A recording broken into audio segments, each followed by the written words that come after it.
வந்தே மாதரம் சொல்லு, இல்லாட்டி நாட்டை விட்டு பாகிஸ்தானுக்கு ஓடு.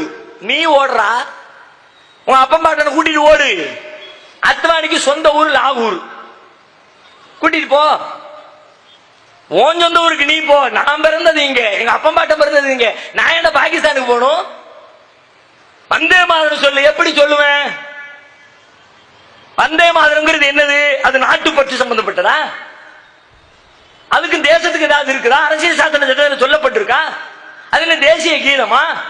இந்தியாவுடைய பற்றுக்கு அதுக்கு ஏதாவது ஒரு லிங்க் இருக்கா? ஒரு மண்ணும் கிடையாது, மண்ணாங்கட்டி கிடையாது. காளியம்மா துர்க்கையம்மான்னு நீ வணங்குகிற சில தெய்வங்களை வணங்குறதா வந்தே மாதரத்துக்கு அர்த்தம். வந்தே மாதரம் என்போம், தேசிய தாயை வணங்குதல் என்போம். பாரதியார் விளக்கம்லாம் கொடுப்பார்.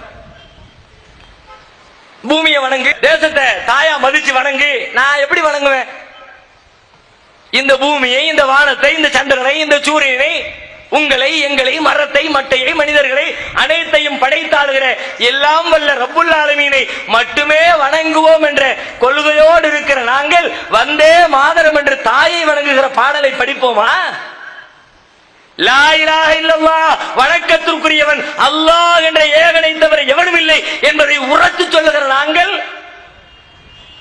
எங்களை பெற்றெடுத்த பெற்றோரே சொன்னாலும் அதை காலில் போட்டு நசுக்குவோமே தவிர,